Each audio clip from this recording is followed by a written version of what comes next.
A'udzu billahi minasyaitonir rajim. Bismillahirrahmanirrahim. Alhamdulillahi rabbil alamin. Ar-Rahmanir Rahim, Maliki yaumiddin.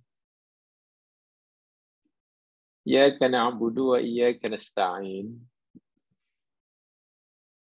Ihdinas siratal mustaqim. Siratal ladzina an'amta 'alaihim ghairil maghdubi 'alaihim waladdallin. Allahumma anta rabbi la ilaha illa anta. Khalaqtani ana abduka wa ana ala ahdika wa wa'dika mastata'tu. A'udzu bika min syarri ma sana'tu. Abu'u laka bi ni'matika 'alayya. Abu'u bi dzambi faghfirli. Fa innahu la yaghfiru dzunuba illa anta. Allahumma 'allimna ma yanfa'una wanfa'na ma 'allamtana warzuqna ilman walhamdulillahi ala kulli hal. Amin ya rabbal alamin.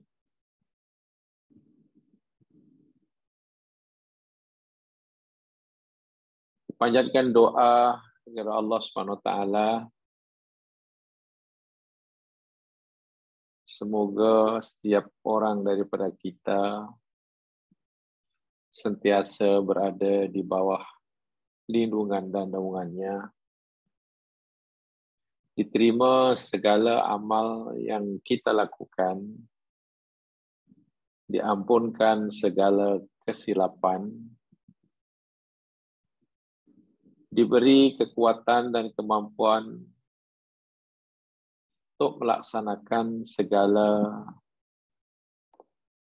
perintahnya dan meninggalkan segala larangannya, penuh dengan istiqomah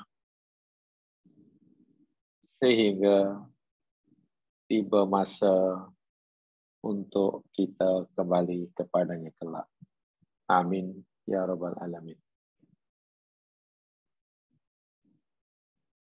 Jamaah yang dirahmati Allah sekalian, kita akan teruskan siri kajian kita menyambung apa yang telah kita pelajari bawah tajuk Saat Allah Tertawa. Sebagaimana yang saya telah sampaikan pada siri-siri yang lepas,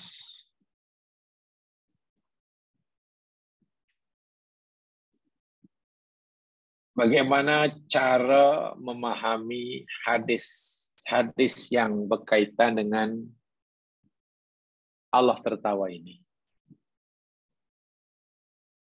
Walaupun hadis yang berkaitan dengan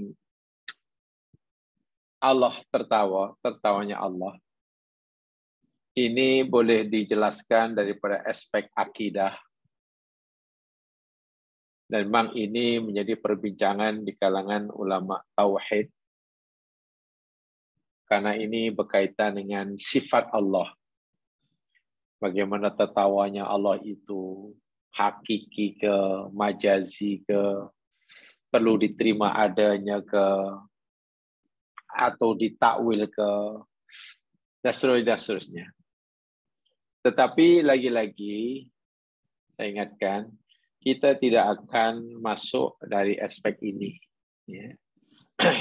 Sebaliknya, kita memahami, cara kita memahami hadis berkaitan dengan Allah tertawa ini, sebagaimana Arab Badui memahaminya. Nah, karena bagi saya, seperti mana telah kita pelajari, cara Arab Badui memahami, walaupun ia sangat sederhana, ya seperti mana pemahaman orang-orang awam, tidak terlalu berbelit-belit, boleh dikatakan tidaklah ilmiah sangat.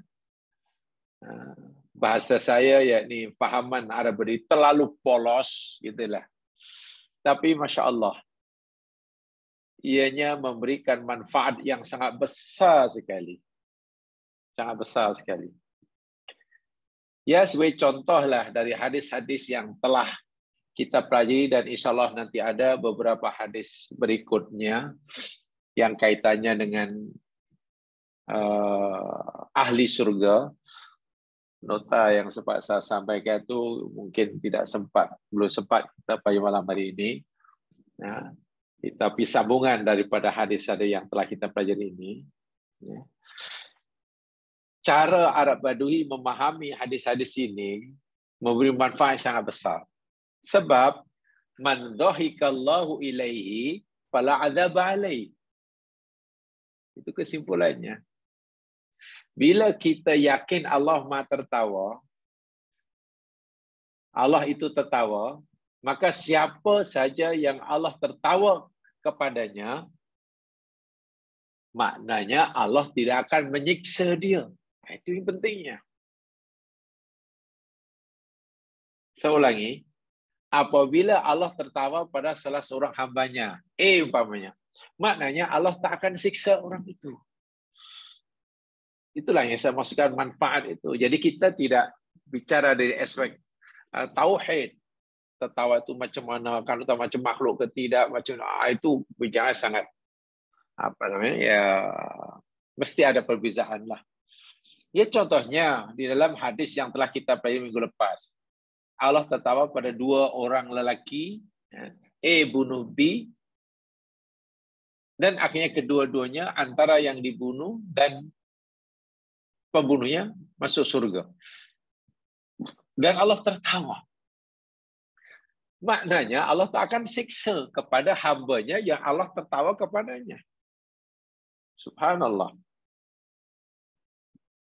Sebagaimana apa kata Arab Badui ketika diberitahu oleh Nabi, ya betul, Tuhan kita tertawa, wahai Arab Badui. Arab Badui begitu gembira sekali.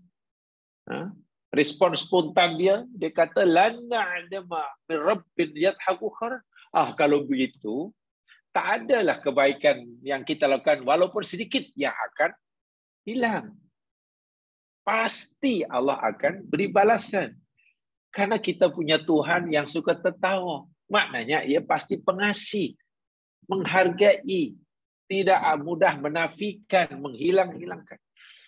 Tiba Yahudi begitu, Arab Badui begitu seronok, begitu gembira sekali. Wa idza dhahika rabbuka ila 'abdin fid dunya fala hisab 'alaihi. Maka apabila Allah Subhanahu wa taala tertawa kepada hambanya di dunia, maka ia tidak akan disiksa, tidak akan ada hisab di akhirat. Tak bertuah macam mana. Sangat-sangat bertuah. Sebab itu ya, kita adalah sentiasa berdoa agar Allah tertawa melihat kita. Agar Allah tertawa melihat kita. Sebab bila Allah sudah tertawa melihat salah seorang hambanya, nanti dalam hadis berikutnya, Allah akan persilakan. Itu contoh dalam hadis terakhir minggu lepas kita pelajari.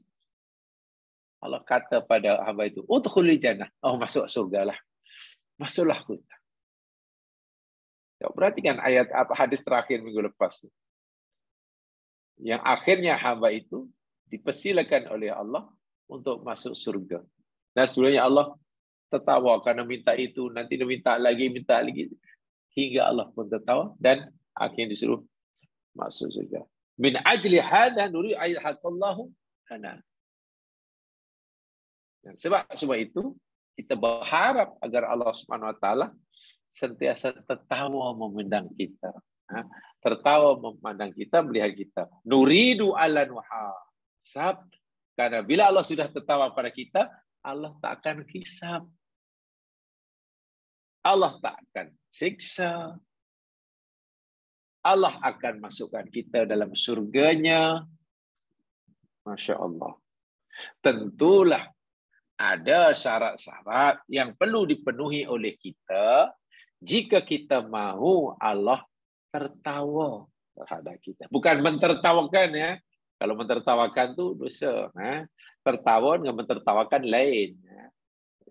Itu maksudnya. Jadi mudah-mudahanlah ini dapat kita berjaya mendapatkannya. Sebab saya ulangi sekali, jika Allah tertawa, mana Allah sayang orang itu. Allah tak hisab dia. Allah akan ampunkan dosanya. Allah akan terima amalnya walaupun sedikit. Sebab begini jam sekalian ya, saya pernah menyampaikan satu doa yang disampaikan oleh ulama Sufi. Doa itu memang sangat dalam makna dia. Bukan hadis Nabi ya. Doa itu bunyi dia yakni Allahumma ja'al sayyiatina sayyiati man ahbabta. Wala taj'al hasanatina hasanati man abghadta. Yang terjemahan Melayunya, ya Allah, jadikanlah keburukan amalan kami. Ya Allah, jadikanlah keburukan amal kami yang buruk, yang tak elok, jadikanlah amal keburukan orang yang Kau cintai. Saya ulangi, ya Allah, jadikanlah amal buruk kami sebagaimana amal buruk orang yang Engkau cintai. Dan jangan Engkau jadikan amal baik kami sebagaimana amal baik orang yang Engkau benci. Apa maksudnya? Ya sekalian, kalau Allah perlakukan kita, Allah pandang amal buruk kita, Allah jadikan amal jahat kita sebagaimana amal jahat keburukan yang dilakukan oleh orang yang Allah cintai. Wah, kita beruntung ya mas sekalian. Beruntung. Sebenarnya jika Allah jadikan amal baik kita, ya Allah jadikan amal baik kita sebagaimana amal kebaikan orang yang dibenci, silakan kita. Saya ada bagi satu contoh ya. Adam alaihissalam itu kekasih Allah. Adam itu kekasih Allah. Manusia yang sangat dicintai, disayangi oleh Allah. Betul ya? Ya Allah. Ditempatkan di surga. Sayanglah. Sangat disayangi. Suatu saat, Adam akan melakukan maksiat. Melanggar larangan Allah. Betul ya? Bila Adam melakukan maksiat, melanggar larangan Allah, maknanya perbuatan Adam itu perbuatan dosa lah. Amal yang tak baik lah. Amal yang tak baik. Dan karena Adam buat salah, ya kena dihukum lah. Ada hukuman. Tetapi, walaupun Adam itu buat salah kepada Allah, dan dia dihukum, diberi hukuman karena kesalahannya, Allah tetap cinta kepada Adam. Dengan sebab cinta Allah pada Adam itulah, walaupun Adam tengok, sebelum Adam disuruh turun dari surga ke bumi, kan Allah beritahu kepada Adam, wa imma ya'tiyanna wa imma ya'tiyanna minil huda Adam, jika benar-benar nanti telah datang kepadamu petunjukku, faman tabi'a hudaya, dan siapa yang mengikuti petunjukku, dia tidak akan sesat. Lalu Adam diberitahu oleh Allah, Adam, kamu berdosa, tapi aku sayang kamu. Kamu salah, aku berikan hukuman, tapi aku cinta kamu. Sebagai bukti bahwa aku masih tetap cinta kamu, nih, baca ini. Doa ini, Rabbana dhalamna anfusana wa illam taghfir lana. Itu tanda yang Allah tuh sayang Adam. Sehingga dosa Adam diampun oleh Allah. Bahasa mudahlah, sebagai analogi, saya pernah buat analogi begini. Kalau orang tua yang sangat sayang pada anaknya, sangat sayang, kasih sungguh, tiba-tiba anak itu buat salah. Karena buat salah, ya orang tua, kata orang, dah habis kesabarannya, dihalau dari rumahnya. Diusir daripada rumah. Tapi karena orang tua itu masih menyayangi anaknya yang buat salah, walaupun dia salah, diperlakukan sebagai orang yang masih dicintainya. Sebelum keluar rumah, nak, karena awak buat salah, nak, ayah kena ambil tindakan, awak kena keluar rumah. Jangan lagi duduk bersama ayah. Cari rumah di luar sana. Tetapi jangan khawatir.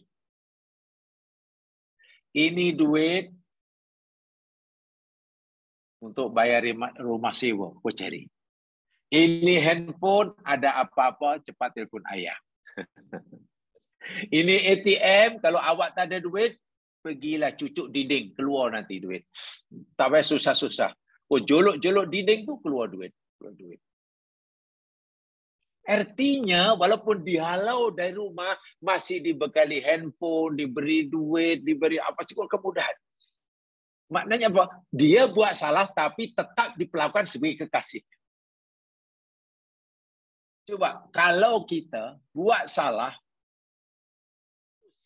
kepada Allah, dan Allah masih perlakukan kita sebagai kekasihnya, seronok kita. Seronok.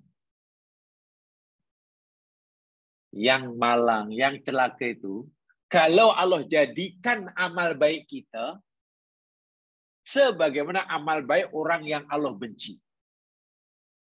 Orang munafik itu Allah benci. Allah tak suka. Orang munafik banyak amal baiknya.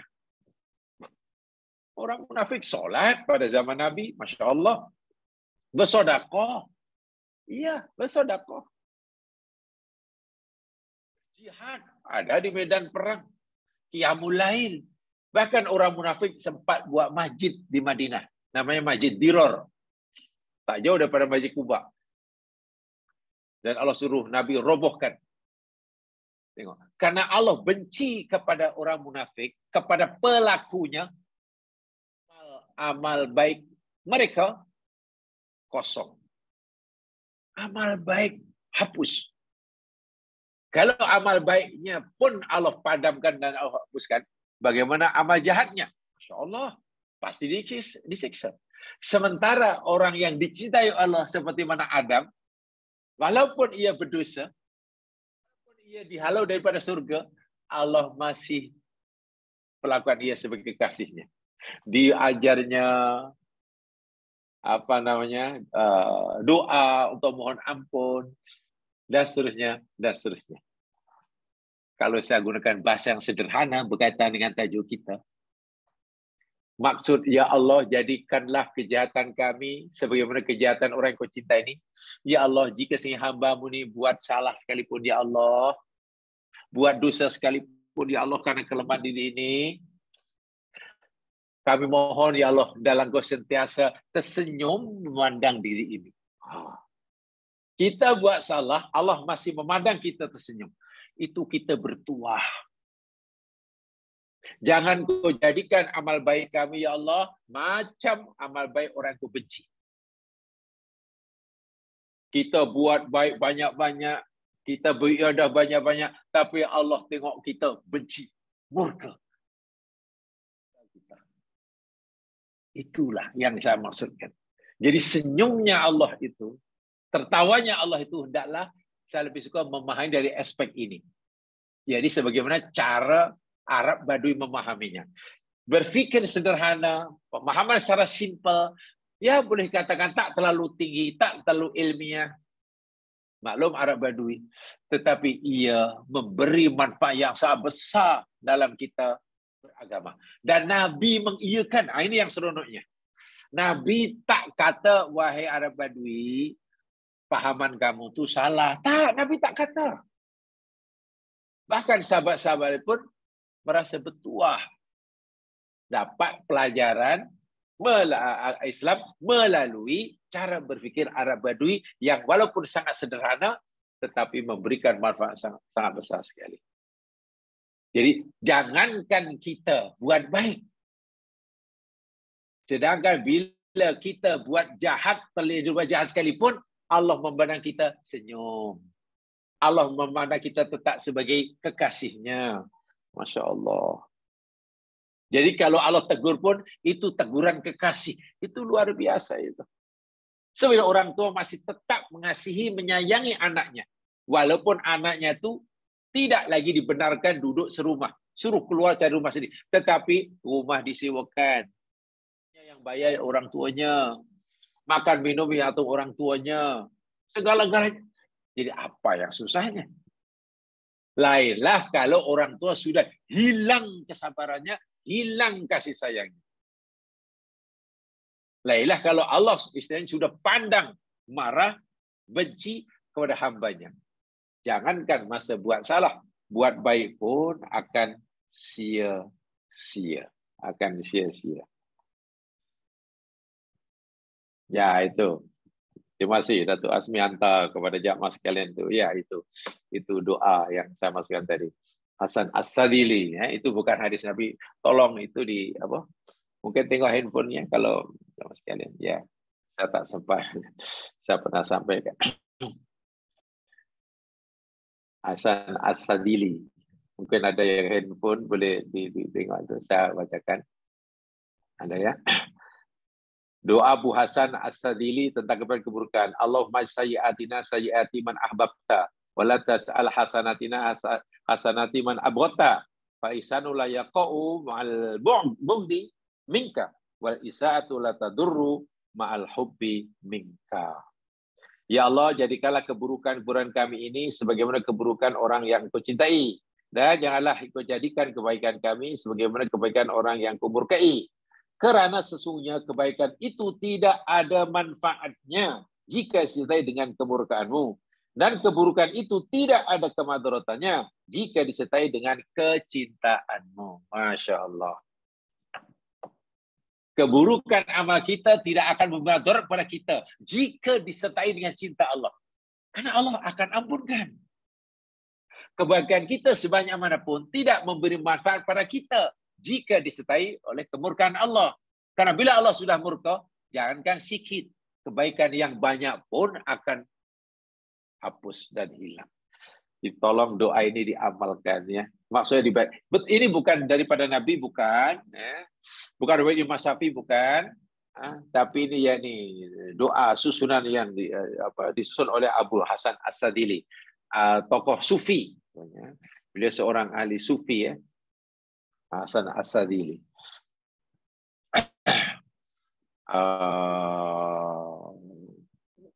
Guru kepada Abul Abbas Al-Mursi. Guru kepada Athaillah As-Sakandari. Jadi Athaillah As-Sakandari itu berguru. Salah seorang guru tasawufnya, nama dia Abul Abbas Al-Mursi. Abul Abbas Al-Mursi itu punya guru tasawuf, yakni Abdul Hasan As-Sadili. Itu kalau orang belajar tarikah tahulah tu. Yang belajar tarikah atas sawah itu ada fakar, ada tarikah Sadiliyah, ada tarikah. Nah, saya tidak maksudnya mengamalkan tarikah itu, tapi ada ajaran-ajaran dia yang luar biasa. Yang luar biasa. Ya, contoh doa ini dan lain sebagainya. Itu maksud saya. Jadi bila Allah sudah tertawa kepada seorang hambanya, Allah tak akan siksa orang itu. Bila Allah sudah tertawa kepada hambanya, Allah tak akan hisab. Bila Allah sudah sentiasa tertawa kepada hambanya, nanti akan dipersilakan masuk surga. Jangankan hamba itu sedang buat baik, hamba itu terlanjur buat salah pun, Allah masih tertawa. Bayangkan, itu sekali. Itu yang tentulah saya kata tadi, tidak mudah. Ada syarat-syarat yang perlu dipenuhi oleh kita. Bila kita mau Allah sentiasa memandang kita ini dengan pandangan senyuman, tertawa, gitulah. Bila seorang staff katalah, bosnya sentiasa tertawa, tersenyum, kan mesti seronok. Jangankanlah datang kerja tepat masanya, lambat pun bosnya senyum. Katalah, awak sudah lambat karena awak lambat jadi hari ini kena ambil tindakan, disiplin. Tak payah kerja hari ini, balik. Karena pekerja itu buat salah, suruh balik sama bosnya. Kau balik, hari ini tak payah kerja. Tapi walaupun hari ini awak tak kerja, tak apa, gaji aku tak potong. Kan seronok tu. Tak payah kerja. 1 minggu. Tak perlu datang ke office, tak bekerja. Karena awak sudah buat salah. Tapi, walaupun 1 minggu, awak tak perlu pergi office, tak apa. Gaji saya tak potong. Bonus tetap kami bagi. Kan seronok.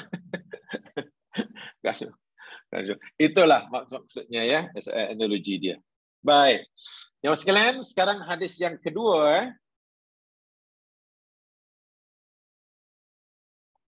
Sekarang hadis yang kedua.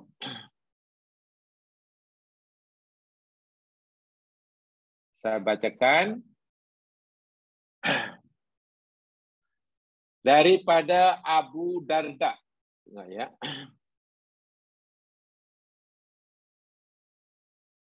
An Abi Darda radhiyallahu an. Qala Rasulullah sallallahu alaihi wasallam. Salatun. Golongan. Salatun ada 3. Yuhibbuhumullahu. Allah cinta mereka. Allah suka mereka. Wa yadhaku ilaihim. Dan Allah sentiasa tertawa kepada mereka. Inilah yang seronok ni. Ada 3 golongan manusia. Bila Allah pandang 3 orang ini, Allah suka dan Allah tertawa. Allahu Akbar. Seronoknya lah. Bertuah sungguh orang yang sentiasa dipandang oleh Allah dengan tertawa. Wa yastabshiru bihim. Allah sentiasa memberikan kabar gembira kepada mereka ini. Alladzi kepada mereka ini. Siapakah mereka ini? Yang pertama, alladzi idzan kasafat fi'atun qatala wa ra'aha bi nafsihi lillahi azza wa jalla. Nomor 1. Terjemahannya, sudah ada itu. Orang yang apabila menerobos, masuk satu kelompok atau kumpulan pasukan perang di belakangnya dengan dirinya, kerana Allah Subhanahu wa taala. Ada pasukan perang, tentera Muslim berperang melawan orang kafir. Mara ke hadapan. Dia mungkin nampak lambat pergi, lambat bertolak, terus saja mengejar terus menerobos. Mana teruslah bergabung tentera tadi, gitulah. Bukan tak apalah tentera askar sudah pergi, kami lambat tak payahlah, alhamdulillah lambat. Akhirnya tak payah pergi. Wah itu. Ini dikejarnya, nampaknya pasukan mukmin terus robos ke tengah-tengah pasukan perang dan ikut berperang bersama mereka. Fa imma ayaktula wa imma ayuktala wa imma ayansurahullah. Sama ada ia mati terbunuh, tak ada masalah, atau mungkin mendapatkan pertolongan, yakni kemenangan daripada Allah. Maknanya orang yang berjihad di jalan Allah memerangi orang kafir. Dan tak kisah baginya sama ada mati syahid ataupun menang. Memperoleh kemenangan dalam peperangan. Baginya serupa saja. Fayakfi. Memadailah. Diserahkan nasibnya pada Allah. Sama ada mati, terbunuh di tangan musuh orang mukmin, ataupun Allah beri pertolongan dan memperoleh kejayaan melawan orang kafir. Maka Allah Subhanahu wa taala fayaqul, Allah Subhanahu wa taala berfirman, bila melihat orang mukmin yang punya semangat juang yang tinggi seperti ini, dan tak ada lagi yang difikirkan masa itu melainkan mesti bergabung dengan tentera Islam sama ada mati atau menang. Apa firman Allah? Unduru ila abdi hadza kaifa sabaroli binafsi. Allah berfirman, lihatlah olehmu, wahai malaikatku, kau tengok, wahai malaikatku, tengok hambaku itu. Bagaimana ia bersabar kerana aku. Bagaimana ia bersabar semata-mata kerana aku.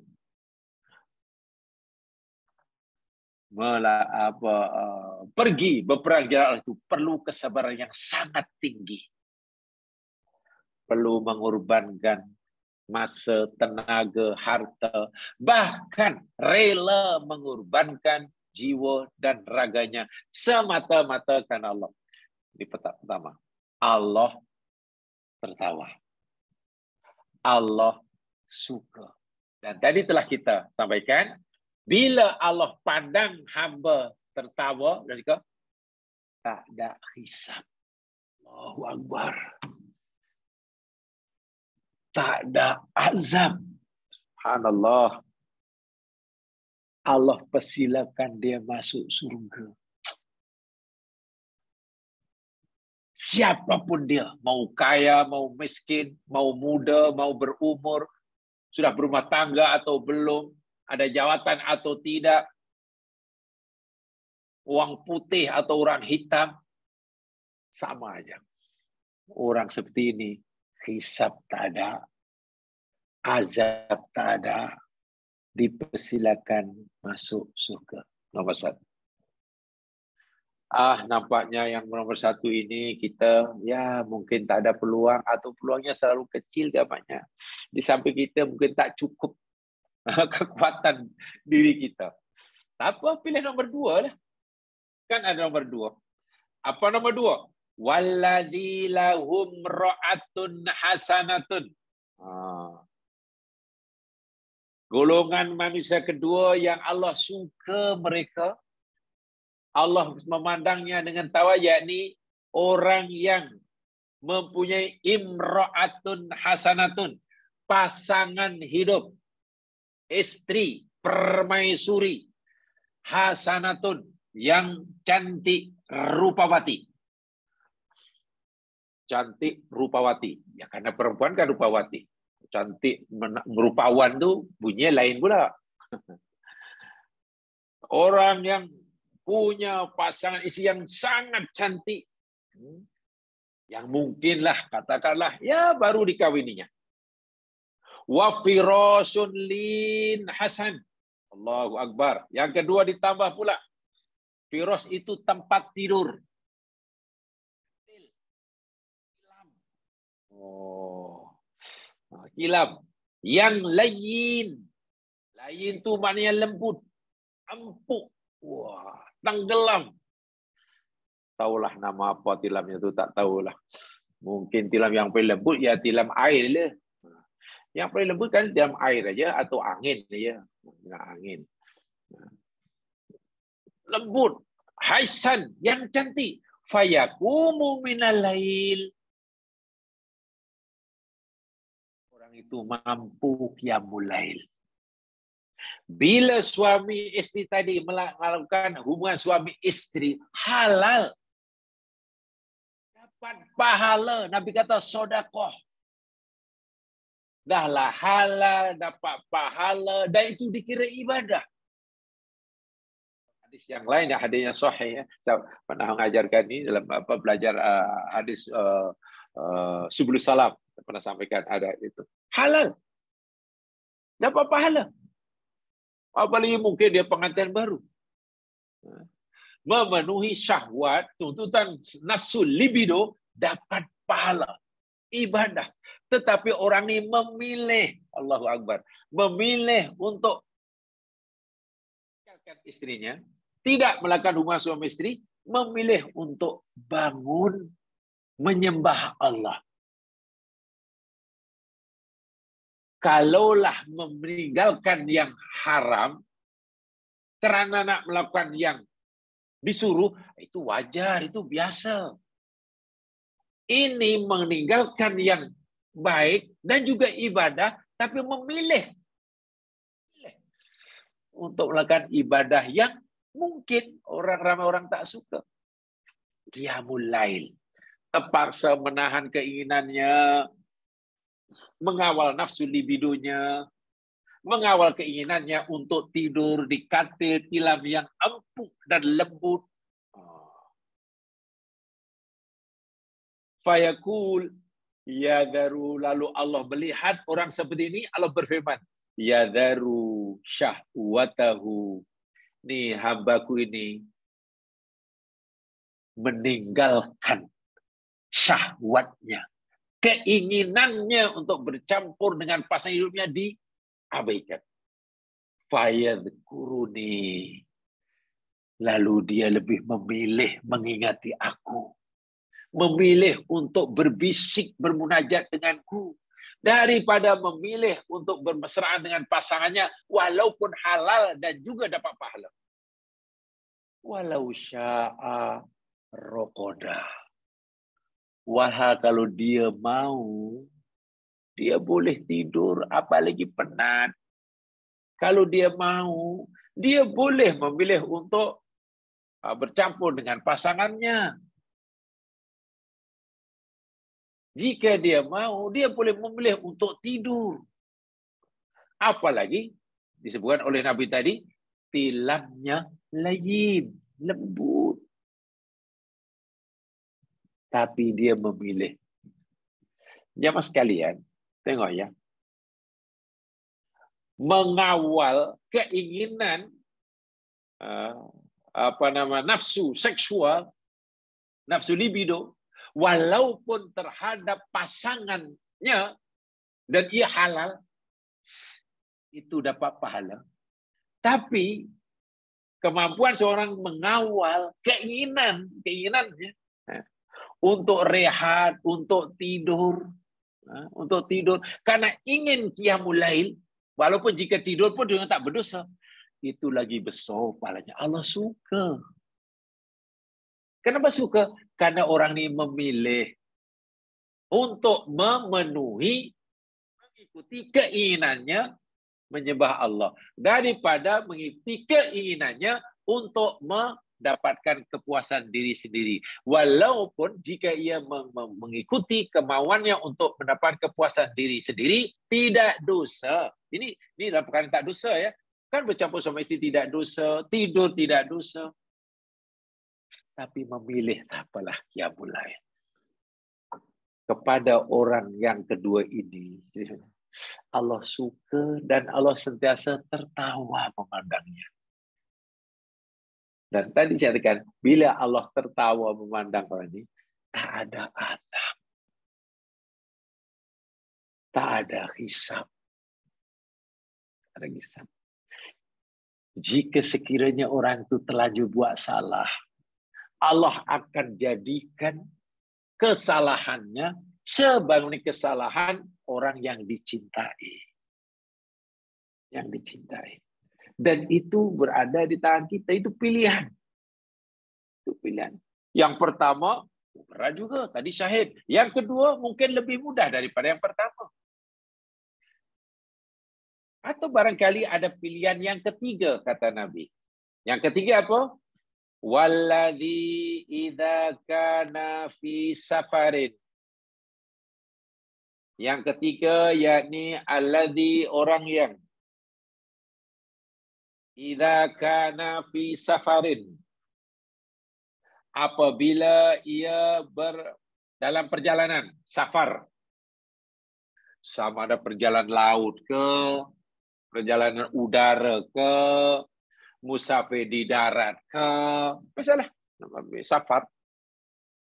Wa kana ma'ahu raqibun, dan bersamanya rombongan. Banyaklah rombongan ini, dia bukan seorang-seorang. Mari kita bayangkan ini perjalanan pada zaman Rasulullah. Berjalan kaki mengharungi padang pasir. Ya paling-paling nunggang keledai lah atau unta yang kaya sedikit. Sambil berbekalan makanan segala-galanya lah. Dan mungkin setelah berjalan sekian jam, ya rehat, berhenti. Siang mungkin rehat karena panas, malam sejuk malah berjalan, pasang kemah. Betapa susahnya. Bermusafir pada zaman Nabi sangat-sangat susah. Karena semua apa yang diperlukan dalam perjalanan, makan minum bawa sendiri. Bawa sendiri. Mungkin kalau bawa duit malah tak laku. Ya buat apa bawa duit daripada rumah? Mau di padang pasir tak ada kedai. Minuman bawa sendiri. Betapa penatnya masuk pada masa dahulu. Satu rombongan begitu. Ya. Tiba-tiba fasahiru tuma hajang. Setelah malam hari semua melepaskan penat dan lelahnya. Setelah sepanjang hari berjalan letih, tentulah malam mengantuk. Ingin rehat, merehatkan badan, melelapkan mata, segera pastilah namanya penat.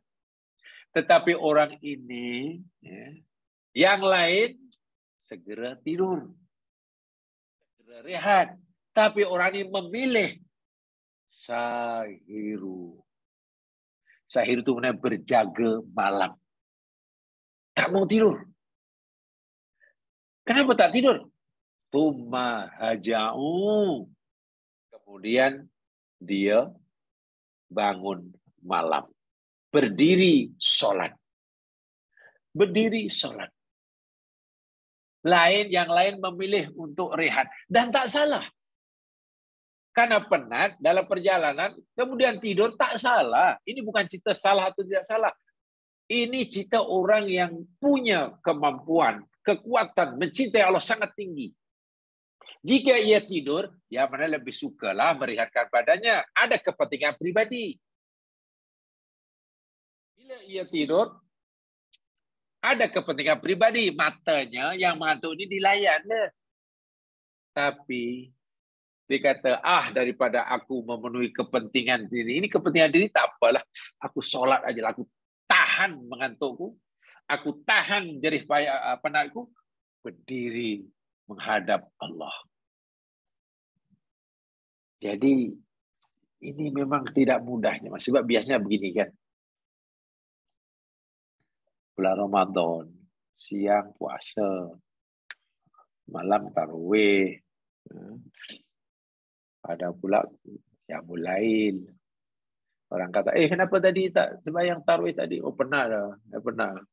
Hari ini saya kerja banyak. Tadi pun dah siang dah puasa tu kerja berat, balik tak sempat lah. Kan biasanya begitu kan. Kita penatkan akhirnya kita tidak ikut tarawih kan. Betul, tidak salah. Tarawih itu sunat, betul. Lagi pula tarawih tidak semestinya dilakukan selepas sejurus selepas waktu Isya, boleh malam hari, yang penting sebelum subuh. Biasanya orang akan melakukan sunat bila merasa ada waktu, sudah tak sibuk, atau mungkin sudah tak penat. Tapi rupanya hadis Nabi tak begitu.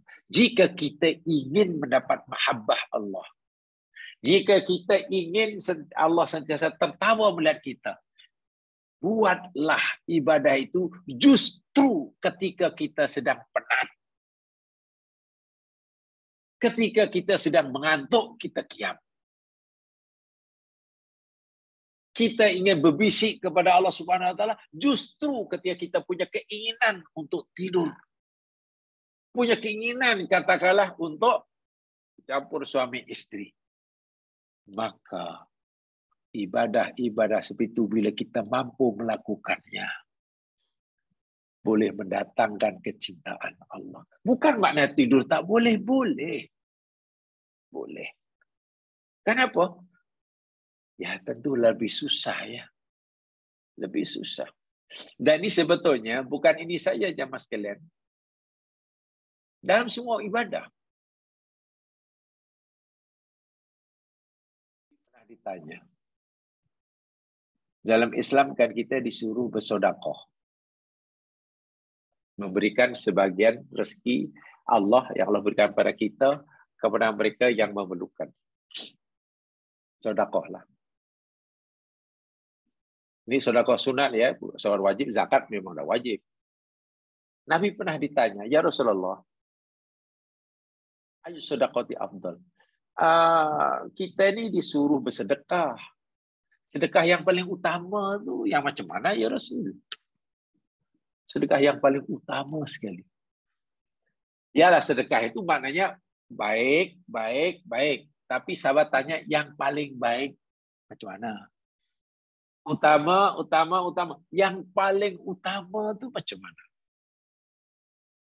Jadi sahabat ini nampaknya ya begitu semangat sekali dalam melakukan ibadah.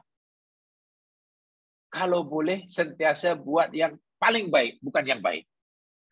Jika ada banyak pilihan, yang lain baik-baik, dia akan pilih yang terbaik. Itulah. Karena kalau kita sentiasa memilih yang terbaik, Allah suka kita dan Allah sentiasa tertawa melihat kita. Lalu Nabi menjawab, anta tasaddaq wa anta sahih.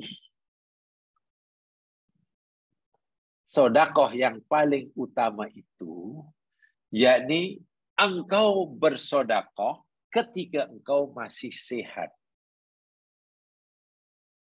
Masih sehat. Wasakhi, dan engkau masih memerlukan kepada apa yang kau nak sedekahkan. Dan yang ketiga, engkau masih ada keinginan untuk kaya.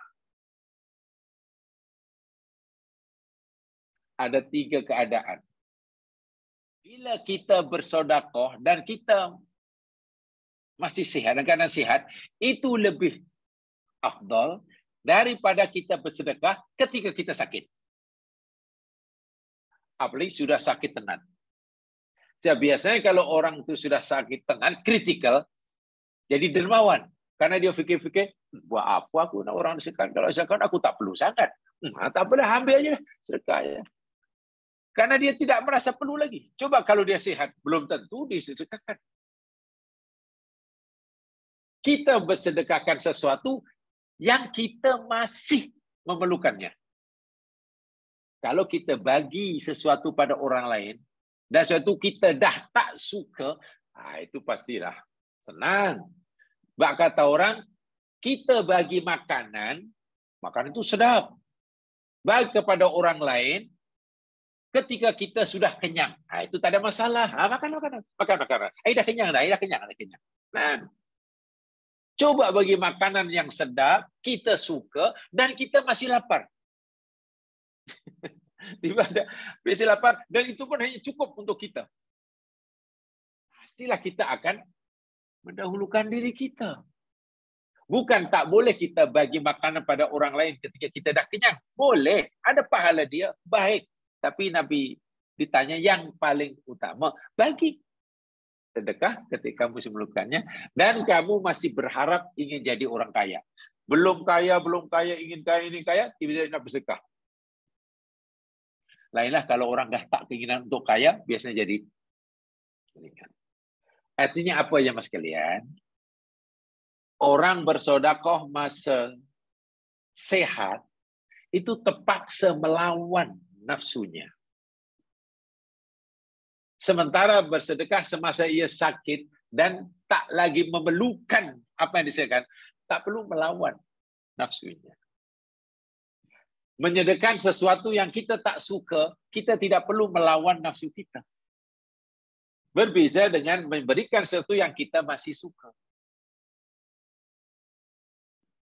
Kita nak qiyamul lail ketika mata tak mengantuk dan badan tak penat, tak ada masalah. Tapi nak qiyamul lail, mata mengantuk, badan penat, tilamnya pula lembut. Beza ya, bezanya sikit biasanya untuk mendapatkan makom. Menaikkan makom, sikit saja beza dia. Tapi tengok janji Nabi. Bila kita mampu mengamalkannya, Allah suka kita dan Allah sentiasa memandang kita dengan pandangan yang sesenyum. Faqama minas sahar fisara'in wa dharra'in.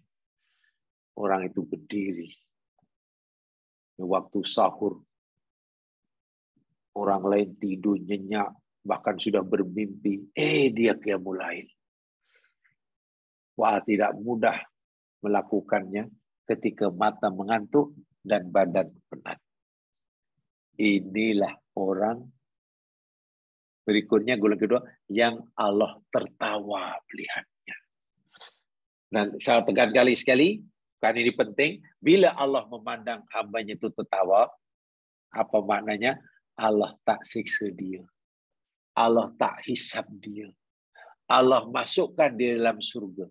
Sarannya Allah sentiasa melihatnya tetap. Allah sentiasa melihat orang itu dalam keadaan tertawa lah. Allah tertawa, bukan sekali-sekala.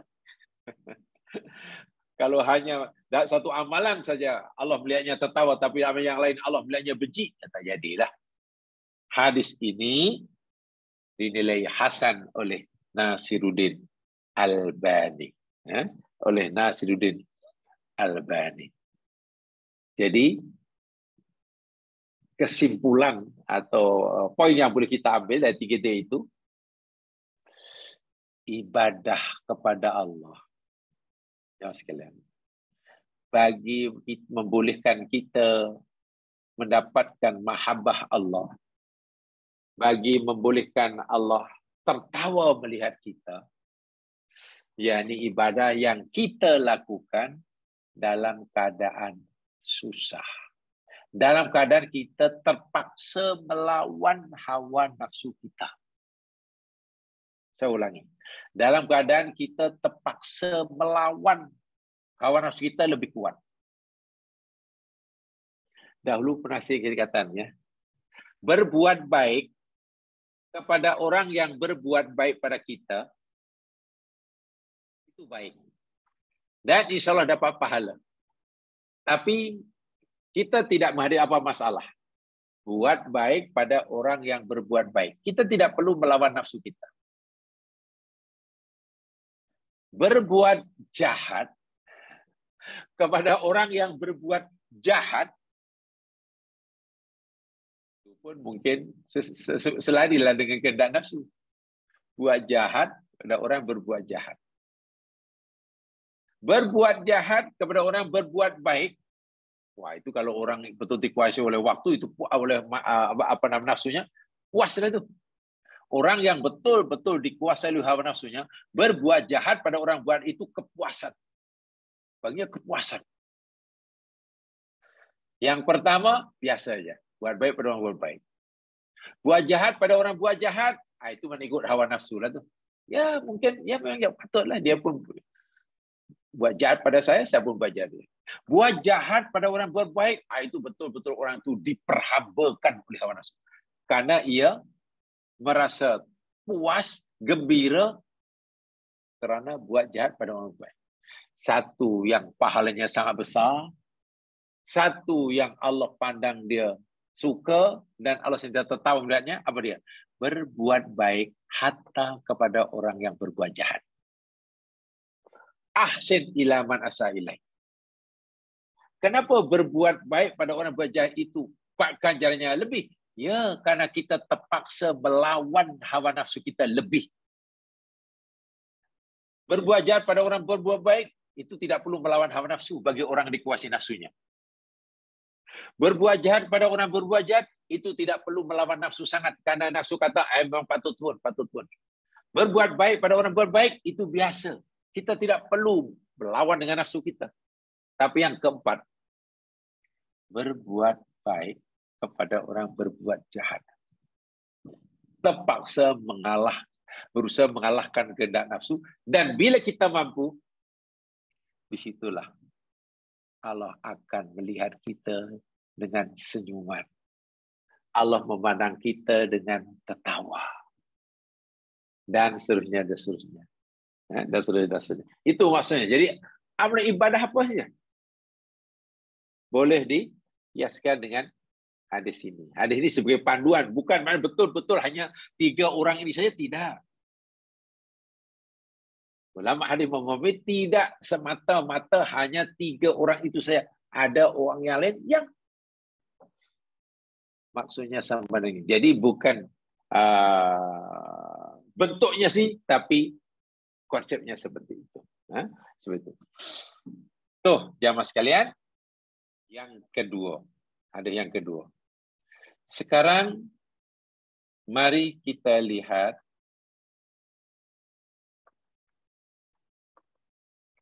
hadis yang ketiga yang ada kaitan dengan ayat Al-Quran. Hadis yang berikutnya, siapa orang yang Allah sangat cintai dan Allah sentiasa tertawa melihatnya. Hadis yang seterusnya. Daripada Abi Hurairah radhiyallahu anhu. Saya bacakan. An Abi Hurairah radhiyallahu anhu. Daripada Abi Hurairah radhiyallahu anhu. Anna rajulan, bahwasanya ada seorang lelaki, atan Nabiya sallallahu alaihi wasallam, datang menemui Nabi sallallahu alaihi wasallam. Ya, pendek kata, lelaki yang datang menemui Nabi ini tetamu Nabi, gitulah. Ada orang ingin jumpa Nabi, mana ingin bertamu ke rumah Nabi lah. Faba'atha ila nisa'ihi, lalu baginda Nabi pergi menemui istri-istri baginda karena ada tetamu. Menemui istri baginda, tanyakan sesuatu, ada apa-apa ke, makanan ke, minuman ke, ya untuk menjamu tetamu inilah. Sebab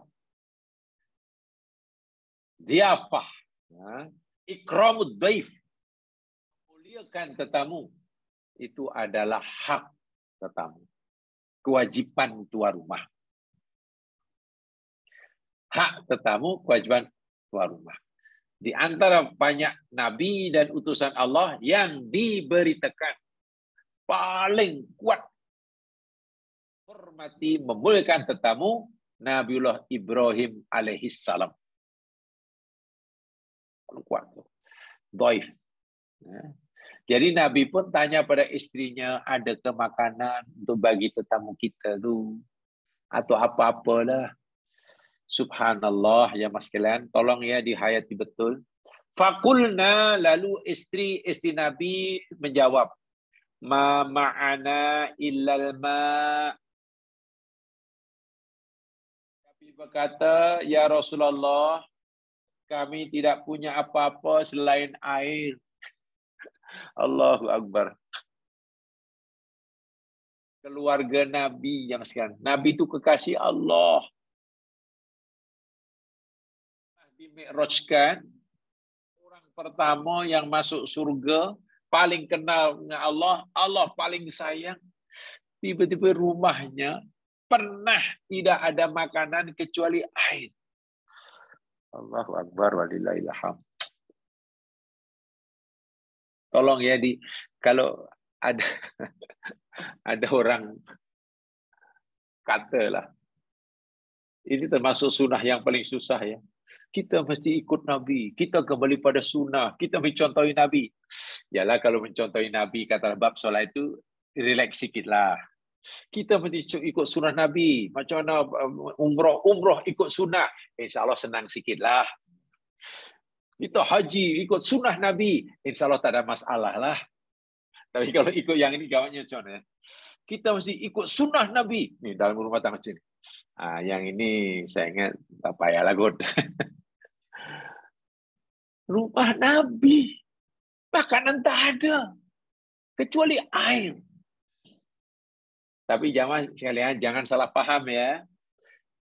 Jangan kemudian ada orang menyimpulkan sudah begini. Oh tengok, Nabi ini miskin. Nabi itu miskin. Jadi kita mesti contohi Nabi itu miskin. Bukan, Nabi tak miskin. Nabi ini sebenarnya kaya jamaah sekalian. Dari mana kita tahu Nabi kaya? Dahulu pernah kita pelajari ya hadis-hadis tentang Ramadan. Lalu ada yang Aisyah radhiyallahu anha. Nabi ini seorang yang sangat dermawan. Dan kemuncak kedermawanan Nabi pada bulan Ramadan, siang hari, bila pada malam harinya Nabi jumpa Jibril. Atau Jibril menemui Nabi malam Ramadan, siangnya itu Nabi akan menjadi orang yang paling dermawan. Dan tingkat kedermawanan Nabi, kata Aisyah radhiyallahu anha, karihil mursalah, macam angin yang bertiup berhembus kencang.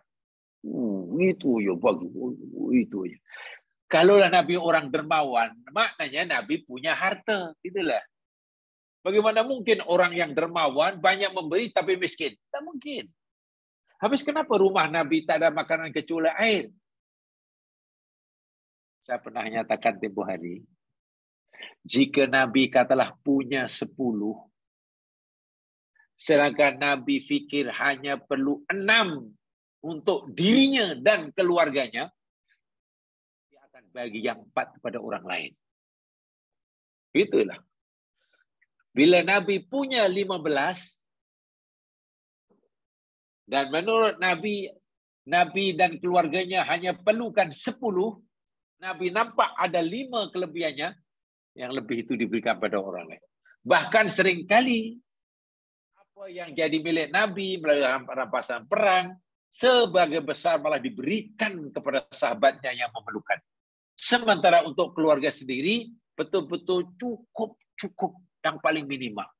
Sehingga gaya hidup Nabi ini macam orang miskin.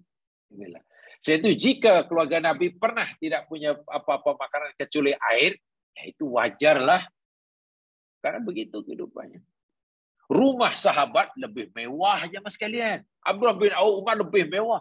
Umar pernah nangis ketika masuk ke rumah Nabi. Menantunya, Nabi kan menantu Umar. Karena Nabi waktu itu sedang tidur di lantai beralaskan tika pelepah tamar. Allahu Akbar. Daun tamar itu dianya-anya, itulah kapet Nabi di rumah. Tidur dengan hal itu, sehingga bekas tikar apa nih daun kurma itu ada di badan Nabi. Tengok kanan kiri dinding kosong kecuali ada satu bekas air yang Nabi selalu gunakan bila berjalan. Menangis Umar melihat keadaan rumah Nabi seperti itu. Menangis bukan karena Umar menyesal karena punya menantu macam tu. Bukan. Umarnya, ya Rasulullah. Dia menangis. Nabi tanya Umar, lima tapi kenapa engkau menangis? Ya pasti menangis bukan karena menyesal anaknya dikawin oleh Rasulullah yang macam itu ya. Umar kata, iya aku menangis Rasul karena Raja Rum mewah. Raja Parsi mewah. Mereka ini raja dan engkau juga pemimpin negara. Apa hidup rumah kamu seperti ini? Sangat sederhana sekali. Nabi menjawab, Umar, mereka itu adalah raja. Mereka mendapat kenikmatan di dunia. Aku ini bukan raja, aku ini utusan Allah. Istri-istri Nabi pernah berpakat atas inisiatif Hafsah binti Umar. Hafsah ini kan anak orang kaya ya Mas kan. Hafsah anak orang kaya, bapaknya kan Umar bin Khattab kaya. Aisyah itu anak orang kaya Abu Bakar. Nabi bagi belanja rumah betul-betul ngam-ngam, bayangkan. Ngam-ngam. Dan istri Nabi sentiasa melihat Nabi ini lebih banyak hartanya diberikan pada orang lain. Orang miskin maknanya mau bukan. Jadi istri Nabi ini rasa inilah, apalah, kita sebenarnya perlu lebih, tapi kan bagi orang lain. Apa kata kita minta belanja lebih? Serentak pula mintanya. Itu dalam surah Ahzab kan dijelaskan itu. Minta belanja lebih, jadi Nabi pun tak larang mereka, itu hak mereka minta lebih. Dan akhirnya Nabi kalau mau, boleh.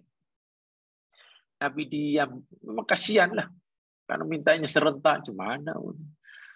Akhirnya Allah turun tangan istilahnya. Turun ayat, suruh Nabi sama pada istrinya. Wa istiku mai, ta'ala, fadlan. Jika kamu inginkan dunia dan isinya, aku akan bagi kamu dunia dan isinya sebanyak mana yang kamu kehendaki. Karena Allah yang akan menjadikan dia kaya sekali mata. Kalau mereka pilih dunia dan isinya. Tapi lepas itu, usalih kunna sarahan jamilah. Lepas itu, aku ceraikan kamu semua dengan cerai yang baik. Tengok. Tapi jika kamu inginkan Allah dan ingat Rasulnya, ya Allah akan berikan kamu ganjaran berkali-kali ganda. Seakan-akan, nah ini namanya ayat khiyar. Istri Nabi diberi pilihan oleh Allah sama ada nak pilih kaya raya dan Allah akan takdir mereka kaya raya sekelip mata. Tapi lepas itu mereka diceraikan oleh Nabi tak layak jadi istri Rasulullah. Atau mereka masih ingin menjadi istri Nabi dan nanti ganjarannya masuk surga, ada jaminan, tetapi hidupnya mesti gaya hidup Rasulullah. Sampai begitu sekali. Itu dalam surah Al-Ahzab itu ada. Jadi, tengok, saya, Masya Allah, sedih ya. Kita mungkin sangat taruh dan mungkin ada perasaan malu diri kita dijelaskan. Rumah Nabi pernah tidak ada makanan kecuali air. Sehingga tetamu pun, Allah semangat. Rumah kita apa yang tak ada. Jadi kalau orang masih apa istilahnya ngeluh lah itu Allahu Akbar. Nabi tak mengajar kita seperti itu. Kita sebenarnya jauh lebih bersyukur bila melihat daripada nikmat zahir yang Allah berikan pada kita berbanding kepada Rasulullah. Kalau kita ada yang mengeluh, yang mengeluh itu karena dia pikir yang belum ada itu masalahnya. Orang banyak mengeluh ini karena memikirkan apa yang belum ada. Wah, kalau memikirkan apa yang dah ada, Allahu Akbar. Faqala Rasulullah SAW, karena Nabi tanya istri tak ada apa yang nak diberikan, Nabi pun menemuilah sahabat-sahabat yang lain. Apa Nabi kepada sahabat? Man yadummu au yudifu hada. Wahai sahabatku, siapa di antara kamu yang maulah membawa mengajak ke orang ni datang ke rumahnya sebagai tetamunya. Orang ni sebetulnya ingin bertamu ke rumahku. Tapi maksudnya aku tidak punya apa-apa. makanan untuk dihidangkan dan orang yang nampaknya begitu susah. Siapa di antara kamu agaknya yang ingin menjamu orang ini, bawa ke rumah? Nabi menawarkan begitu Rasul kepada sahabat. Faqala rajulun minal ansor, lalu berkatalah seorang laki daripada sahabat Ansor. Dia kata, aku ya Rasul. Ya, aku sedia, aku sanggup ya Rasul. Menerima tamu ini datang ke rumahku dan bermalam di rumahku. Aku akan perlakukan ia sebagai tetamu. Wow, dengan bangganya sahabat Ansar ini menjamu tetamu Nabi ke rumahnya. Ingat ya, ini bukan orang kaya rupanya. Yang kata sanggup ini bukan Abdurrahman bin Auf yang kaya raya. Bukan waktu Abdurrahman tidak ada lah. Fantolaqa bihi, dia pun apa? Balik. Balik dibawa samalah tetamu Nabi ini datang ke rumahnya. Kan dia kena menginap di rumah itu. Lalu lelaki ini pergi menemui imro'atihi. Jumpa istrinya macam Nabi dah. Faqala, lalu lelaki ini berkata pada istrinya. Tadi di masjid Nabi dapat tetamu. Tapi Nabi nampaknya berhalangan untuk menerima tamu ini karena tak ada apa-apa makanan, tak disuguhkan. Kasihan kan? Jadi Nabi nawarkan pada kami, siapa yang sanggup meraihkan tamu ini, jadi saya pun sangguplah bawa ke rumah inilah. Kata suaminya, akrimi dhaifa Rasulillah SAW. Wahai istriku, muliakanlah tetamu Rasulullah ini. Jangan engkau kecewakan. Mari kita raihkan, kita benarkan dia tinggal di tempat rumah kita malam ini, kita jamu tetamu Rasulullah ini. Faqalat, apa kata istrinya? Ma indana illa kutu sibyani. Kamu tahu tak, hari ini kita tidak ada apa-apa makanan kecuali makanan untuk anak-anak kita. Allahu Akbar. Rupanya ini pun sahabat miskin juga. Ada makanan, tapi makan ini yakni peruntukan untuk anak-anak kita yang masih kecil. Tak cukup bila kita berikan kepada tetamu. Nanti anak kita lapar. Kalau kita berikan pada anak-anak kita, ya tetamu nanti tak makan juga di rumah kita. Bila kita berikan kepada tamu, anak kita pula yang kelaparan. Macam mana ini? Subhanallah. Susah, tapi masih bersedia menolong orang yang lebih susah. Nah, di sini nanti poin dia. Dia lapar, ada makanan, tapi dia memilih untuk lapar karena ingin tetamunya ini kenyang. Akhirnya mereka pun sudah mulai berfikirlah.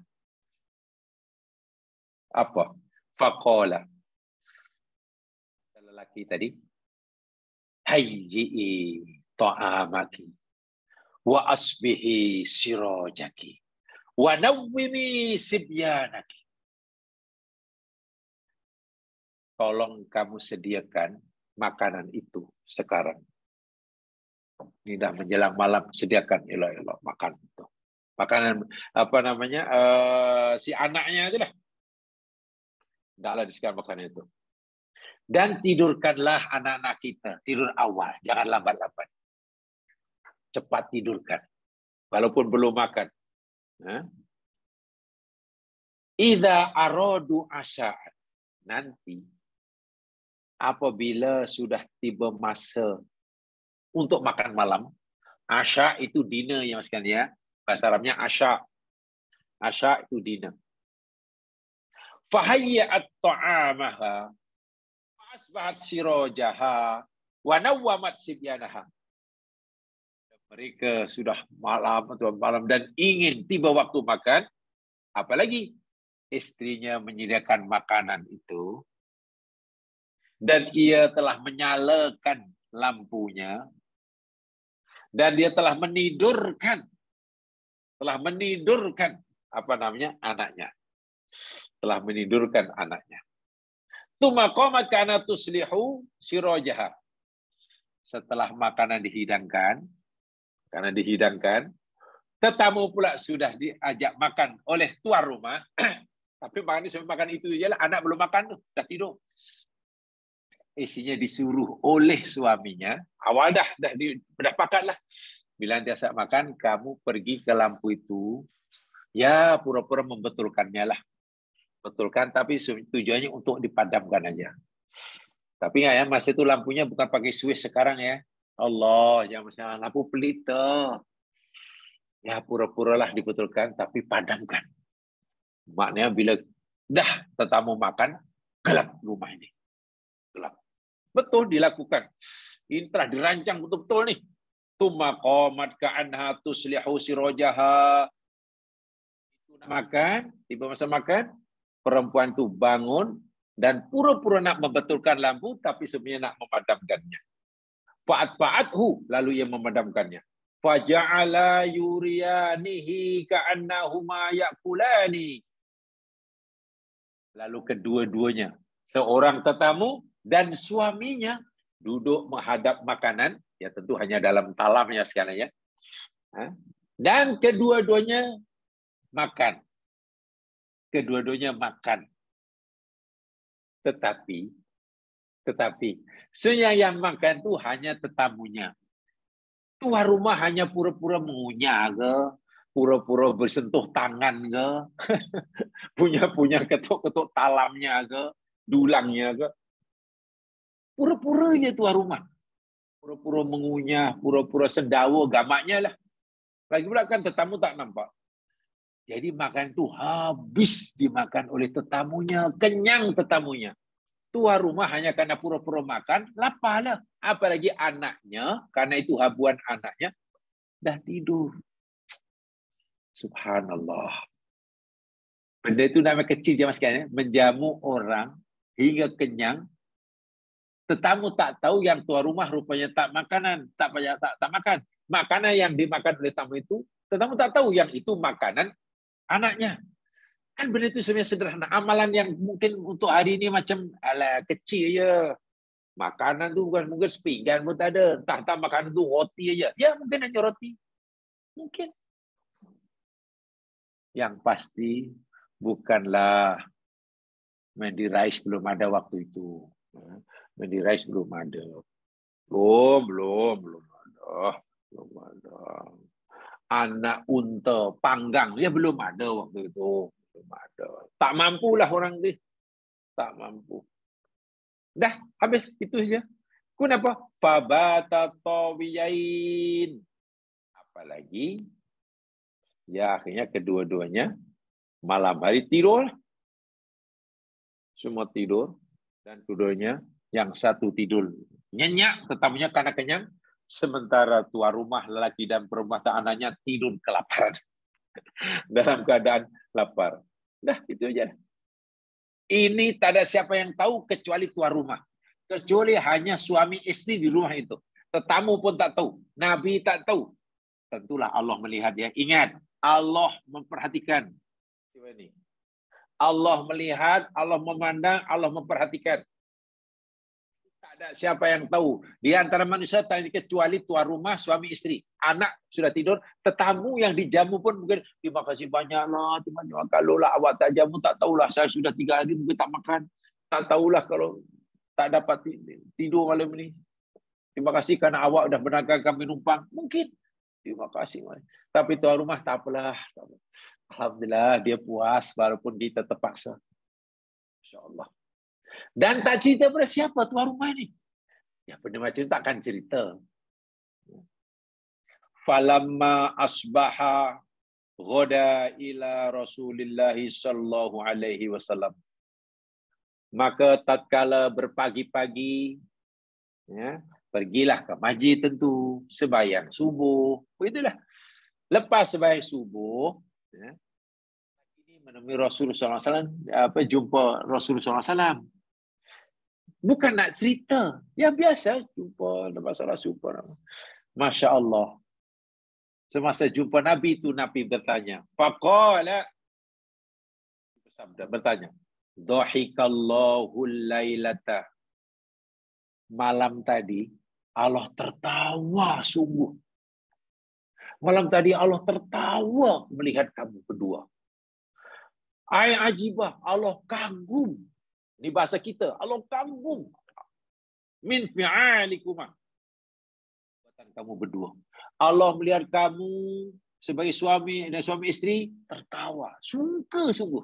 Bahkan Allah kagum dengan perbuatan yang kamu berdua lakukan.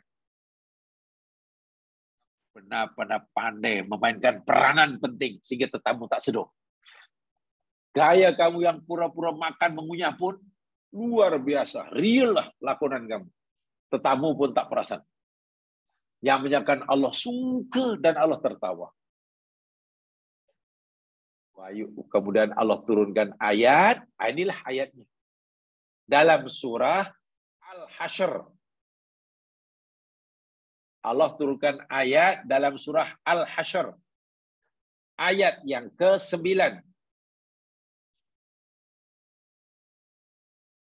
Surah Al-Hasyr ayat ke-9. Di situ ada keratan ayat yang berbunyi wa yu'tiruna ala anfusihim walau kana bihim khassasah wa may yuqa shuhha nafsihi fa ulaika humul muflihun. Wa yu'tiruna, dan mereka sahabat Ansor dahulukan orang lain ala anfusihim, atas diri mereka, walau kana bihim khassasah, walaupun adalah mempunyai kepentingan, keperluan, mereka masih perlu makanan itu untuk dirinya dan untuk anaknya, tetapi mereka berikan kepada orang lain. Nah, ini maksudnya. Mereka sanggup memberi makanan pada orang yang lapar, sedangkan mereka sendiri lapar. Orang lapar masih mampu memberi makanan pada orang yang lapar. Ini namanya ithar, mendahulukan orang lain. Orang susah masih mampu menolong orang lain yang lebih susah. Amalan ini ya Mas kan. Kalau kita tengok ya, berapa nilai makanan diberikan itu? Dari segi nilai ekonomi kecil. Percayalah, kecil sekali. Orang pun tak akan pujilah kalau diberitahu pun, alah macam itu, bukan mahal sangat. Artinya kalau mengharapkan pujian manusia, tak ada lah. Lainlah kalau orang ni mungkin wakaf masjid ke, bagi bantuan 5 juta rial untuk buat masjid, barulah nama dia terpatri. Kan begitu kan? Kalau amal besar-besar kan orang tahu dan dapat pujian. Ini apalah amal dia. Tapi ingat, Allah ni tidak melihat kuantiti je Mas sekalian. Allah melihat kualiti. Kalau orang sanggup berderma, katalah 5 juta ringgit. 5 juta ringgit. Banyak tu, 5 juta ringgit. Waktu itu, masa ia berderma 5 juta ringgit, ia punya wang nilainya 1 bilion. Berapa persen tu? Banker Datuk Azmi tahu je. 5 juta itu kecil yang sekalian bagi orang yang punya simpanan 1 bilion cash. Tapi dipuji. Tapi coba, orang mendermakan makanan sepinggan. Masa itu dia tak punya makanan lain kecuali sepinggan dan dia terpaksa berlapar. Coba berapa persen nilai 1 pinggan bagi orang itu? Kalau ada 2 pinggan, berikan sepinggan, ya maknanya 50% lah. Ini punya 1 pinggan, diberikan semua. Berapa? 100%. Belum lagi 100%. Dia kelaparan. Orang lapar masih mampu memberikan makanannya pada orang lebih lapar. Itu bukan 100% lagi ya Mas Yan. Itu namanya quality. Di sisi quantity tak ada maknanya. Kecil sekali. Berbeza dengan yang 1 juta atau berwakaf kebun tamar. Tapi akhirnya Allah turunkan ayat ini. Mereka mendahulukan kepentingan orang lain atas diri mereka sendiri walaupun mereka masih ada keperluan. Wa mayu qasuha nafsihi, dan siapa saya yang terpelihara daripada kekikiran dirinya, faulaika humul muflihun. Sesungguhnya orang-orang itu merekalah orang-orang yang berjaya. Hadis ini riwayat Bukhari Muslim. Di situ mungkin kalau belum ada perawinya tolong ditulis. Hadis ini sahih riwayat Bukhari Muslim. Mungkin saya tak tulis di situ perawinya. Nomor ayat tadi surah Al-Hasr ayat 9. Ayat 9. Jadi kalau baca ayat ini, coba kita muhasabah diri kita. Lalu kita ini di mana makom kita di hadapan sahabat yang hebat seperti ini. Ingat ya, sahabat yang menjadi sebab turunnya ayat ini, yang Allah pun tersenyum melihatnya, Allah pun libatkan Jibril turun bawa ayat ini. Sedekahnya sebenarnya dari segi nilai ekonomi, Allahu Akbar, kecil sekali. Dari segi nilai ekonomi sangat kecil. Dan dilakukan tak ada orang tahu, yang tahu hanya dia dan istrinya. Tentu Allah Subhanahu wa taala. Tapi sangat besar nilainya di sisi Allah. Sangat besar. Dan yang lebih menakjubkan kita, yang mampu melakukan dapat punya Allah ini bukan orang kaya, orang miskin. Tidak punya apa-apa makanan kecuali makanan itu saja. Itu pun habuan anaknya. Itu habuan anaknya. Terpaksa anaknya ditidurkan awal dalam keadaan lapar. Semata-mata nak mendahulukan menjamu tetamu Nabi. Karena Nabi pun tak punya makanan. Subhanallah. Ini betul-betul,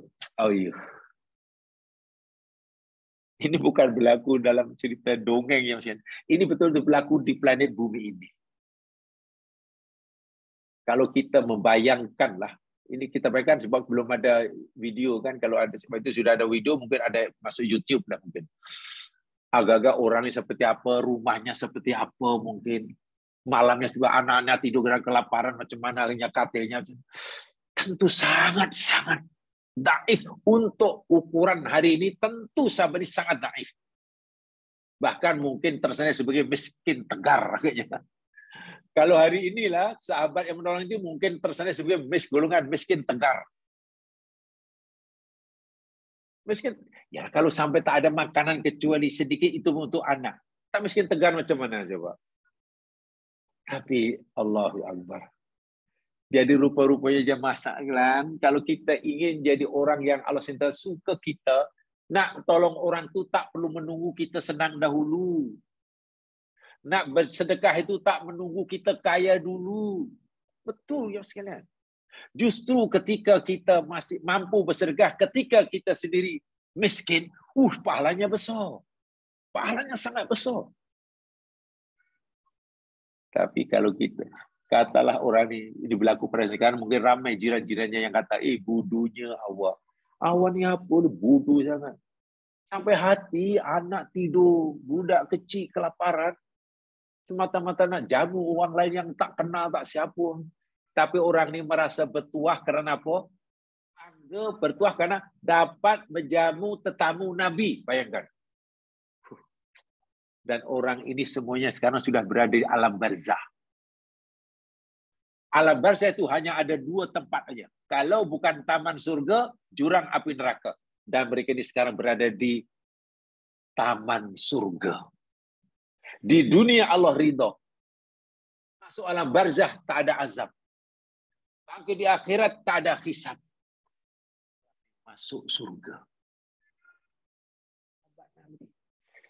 Satu di antara amalan yang paling menonjol dirakamkan dalam Al-Quran. Jamaah sekalian, saya ulangi sekali. Kalau orang sekaya Abdullah bin Auf, orang sekaya Utsman bin Affan, membeli perigi Yahudi dengan harga yang dilakukan oleh mereka Yahudi, kemudian diwakafkan untuk orang Muslim, itu biasa. Karena Utsman ini kaya raya. Berapa sangat harga perigi? Jika Abu Bakar As-Siddiq memerdekakan seorang hamba, membeli hamba untuk dimerdekakan, itu wajar karena bahkan orang kaya. Jika Abdurrahman bin Auf membiayai pembelanjaan sebagian besar pembiayaan perang, menanggung sara hidup janda-janda yang dia mati oleh suaminya, anak-anak yatim yang ditinggal mati syahid oleh bapaknya, patutlah itu Abdurrahman bin Auf, jutawan sahabat Nabi. Tapi yang bersedekah ini, Allahu Akbar, orang miskin tegar, dan sedekahnya pun Allah. Kalau bahasa sekarang kata nak bersedekah pun tak perlu risit lah. Karena ada juga orang minta derma. Berapa ni? Nah, ini apa? 1,000. Ah, 1,000 ni risit. Ya, nak mana risit? Mana risit? Kan 1,000 patut. 500 patut. Kalau orang bagi ni berapa cek ni? Saya nak bagi, saya kebetulan hanya saya ada RM2. Saya bagi RM1 aja lah. Ah, tak apalah. Kan 50% tu. Ah, RM1 tak payah risit ya. Kan RM1 tak payah risit. Dan tak ada puji. Siapa nak puji? Amalan sahabat tadi, kalau mengharapkan pujian, siapa yang nak puji? Tak ada. Tapi tidak. Pandangan kita tidak sama dengan pandangan Allah. Penilaian kita tidak sama dengan penilaian Allah. Yang penting dalam hidup ini, apa kata Allah, bukan apa kata manusia. Kalau kita tanya pada manusia, amalan sabar Ansor ini macam tak ada artinya. Terlalu kecil. Tak ada maknanya. Tapi rupanya Allah. Nabi kata, tersenyum melihat kamu. Allah libatkan Jibril, suruh turun membawa ayat disampaikan kepada Rasulullah. Nabi sampaikan ayat ini depan sahabatnya, lalu ditulis, direkodkan, sekarang kita yang membaca ayatnya. Nah sekarang, orang seperti kita kalau kita merasakan jujurlah, semuanya apa agak diri kita ni sebagai pengikut Nabi Muhammad di hadapan sahabat yang seperti ini jiwanya. Silau kita aja mas sekalian. Kita mungkin menang daripada jumlah kekayaan yang Allah berikan pada kita. Rumah kita kalah menang, megah daripada rumah dia. Kita menang dari segi kendaraan, kita menang dari segi penampilan, tapi jiwa betul-betul kita kerdil dan sangat kecil. Karena langsung dapat pujian Allah. Bayangkan. Bila Allah sudah puji, bila Allah sudah tersenyum, tertawa, tadi kata, azab tak ada, hisab tak ada, masuk surga. Tak bertuah macam. Patutlah Allah kata, ulaika humul muflihun. Ulaika humul muflihun. Jadi, senang-senang mudah ya. Untuk menjadi orang yang sangat dicayai oleh Nabi, senang-senang mudah. Amalan yang nampaknya kecil, yang masyarakat tak ambil kira pun, tak kisah pun, rupanya so nilainya dalam pandangan Allah. Yang penting apa kata Allah, bukan apa kata manusia. Penilaian Allah, bukan penilaian manusia. Nah, ini berdasarkan hadis dan ayat Al-Quran. Surah Al-Hasr, ayat yang ke-9. Sebab dalam surah Al-Hasr ini jamaah sekalian, ya, ini daripada ayat sebelumnya, ayat 8 itu cerita Muhajirin. 9 itu cerita Al-Ansor. Itu cerita tabi'in hingga kita. Jadi orang mukmin ini dapat pujian daripada Allah, Muhajirin dapat pujian sendiri daripada Allah. Selepas Allah puji Muhajirin, Allah puji orang mukmin golongan Ansor. Lepas itu Allah puji orang-orang selepas generasi pertama, tabi'in termasuk kita lah. Itu dalam surah Al-Hasr kalau kita rangkaikan. InsyaAllah nanti suatu saat kita akan bicarakan tu. Kita ini masuk. Nah, kita masuk sahabat tak mungkin, kita dah terlepas. Kita tidak mungkin masuk golongan Muhajirin Ansor, tak mungkin. Ya, kita tabi'in lah. Tabi'in pun agak belakang, dan walaupun tabi'in nanti kita akan ikut sertakan, dipertemukan dengan Muhajirin Ansor. Syaratnya kita punya amalan yang melayakkan kita seperti mereka. Seperti mereka. Jamaah sekalian, inilah tajuk saat Allah tertawa. sebagiannya saja. Sebab banyak hadis-hadis yang lain, saya sekadar menunjukkan saja. Tetapi saya ingatkan sekali, cara kita memahami hadis ini ikut cara pemahaman Arab Badui, ya. Tidak kita pahami dari aspek akidah. Walaupun hadis ini ya ada aspek akidahnya. Dan itu dibincangkan panjang lebar oleh ulama-ulama akidah. Pasal ulama salaf, ulama kholaf, tertawa itu macam sifat macam mana, itu sifat macam emosional, tertawa itu betul-betul ke atau boleh takwil, itu pembicaraan akidah lah. Tapi saya tertarik dengan cara pemahaman Arab Badui yang berpikiran sederhana, polos, tetapi memberi manfaat yang sangat besar bagi kita. Karena dengan begitu, mudah. Jalan untuk kita meningkatkan kualiti iman ini terbuka. Jalan untuk ke surga itu terbentang luas. Kalau kita memahami ala yang dibenarkan, ya, sana dibenarkan, diiyakan oleh Rasulullah. Jadi, kembali pada tajuk awal dahulu, rupanya masuk surga ini senang. Ya, jalan ke surga ini rupanya lebar. Lebar. Dengan begitu, ya, kita hendak sentiasa berharap, punya harapan, jangan putus asa. Walaupun kepada Allah kita perlu ada rasa takut, kita juga perlu ada sifat roja, harapan, dan kita juga perlu ada sifat mahabbah atau hub. Tiga itu mesti ada. Kita yang kita bicara ini aspek rojaknya, bagi membangkitkan optimistik. Sebagai orang mukmin ini adalah sentiasa optimistik menyembah Allah. Buat amal baik sekecil apapun, Allah akan terima, Allah akan balasan. Itulah. Dosa banyak manapun, Allah akan ampunkan jika kita bertaubat. Optimistik macam itu. Jangan ibadah rajin. Apa ibadah rajin-rajin, nanti solat rajin pun belum tentu masuk surga. Akhirnya kita pesimistik, ya. Buat apalah jadi baik-baik, belum tentu Allah terima. Kalau tak tolak, sia-sia kita ibadah. Allah, janganlah. Itu tak baik. Berfikir seperti itu tak baik dari segi agama. Itu suudzon kepada Allah. Allah murka nanti. Lagi sikit-sikit menutup pintu orang yang kita belajar tempoh hari. Demi Allah, Allah tak akan ampunkan dosa kamu. Wah, itu berat sekali itu. Allah batalkan amalan kita dan Allah ampunkan dosa orang itu. Hati-hati cakap-cakap seperti ini sebetulnya sangat bahaya, membahayakan kita yang bercakap. Kita yang bercakap. Alhamdulillah, ya mas sekalian, beberapa hadis telah kita pelajari di bawah tajuk saat Allah tertawa. Dan hadis berikutnya itu,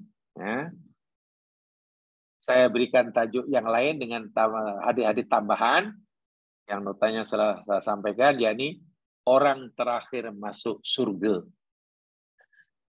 Yang isinya ya sama sebenarnya dengan tadi orang terakhirnya, dan semuanya itu jadi yang membuat Allah tertawa itulah. Bila terakhir masuk surga itu, mana kita pahamlah amalnya mungkin kosong, sangat sedikit, atau mungkin kosong amal banyak, dosanya pula segunung, tapi masuk surga kira bertuah tuh, sangat bertuah. Dan lebih bertuah nanti hadis yang terakhir yang kita pelajari insyaAllah. Oh, itu buat kita, Masya Allah, bertuah menjadi orang mukmin, bertuah menjadi orang yang punya syahadah la ilaha illallah. Itulah harta termahal, nikmat termahal sebagai manusia. Kita punya syahadah. Bila itu tidak ada, jamaah, dunia ini menjadi lenyap, kosong, tak ada artinya. Tak ada artinya. Tapi kalau kita ada itu, Masya Allah, kita akan bertahan. Mudah-mudahan memberi manfaat bisa menyampaikan.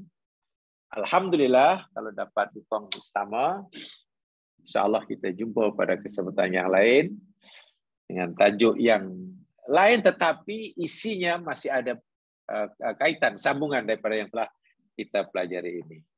Jadi nanti kita akan pelajari hadis-hadis berkaitan dengan orang terakhir masuk surga. Bagaimana? Bahkan ada orang yang masuk surga itu nanti, yang terakhir itu, di dunia tak punya amalan apapun. Masya Allah. Aduh, sampai begitu sekali. Di dunia tidak pernah melakukan kebaikan sekalipun, tak pernah. Tapi akhirnya masuk surga. Allahu Akbar. Karena apa? Karena syahadah. Syahadah itulah yang masih melayakkan orang itu mendapat rahmat Allah. Itu maksud saya. Yang Allah masih tersenyum, Allah masih sayang pada orang itu. Walaupun orang itu ada amalan sekalipun. Amalan baik maksud saya. Hanya punya syahadah. Apalagi kalau orang itu syahadah ada, amal baik ada, lagi lah. So, dengan begitu, supaya kita ini jadi orang Islam, senang itulah, merasa bertuah jadi orang Islam, merasa seronok jadi orang Islam, gembira jadi orang Islam itulah. Jadi orang Muslim itu dah gembira ya, gembira. Sebab kalau orang sudah merasa bertuah, gembira jadi orang Muslim, kalau ada kanker pun boleh senyum. Betul ya Mas Ilan? Kalau orang hatinya sudah gembira dan bertuah menjadi orang Islam punya syahadah, kalau dia sedang kanker pun tersenyum. Kanker itu mana kantong kering ya, bukan cancer. Kalau itu cancer, ini kanker. Kanker itu kantong kering. Ini barulah hilang itu, ini tak dapat, gini udah bingung cemana. Mana tak boleh. Kita orang Islam boleh tersenyum, berhak bergembira gitulah. Jadi hidup ni gembira, happy gitu. Sehingga tak mudah mengeluh, tak ada syukur, tak ada sabar. Itu kan senang kan? Syaratnya kita ada syahadah. Tapi kalau syahadah dah tak ada, kita punya bumi dan isinya pun wajib menangis. Tapi menangis dengan air mata darah pun tidak berguna jika syahadah itu lenyap.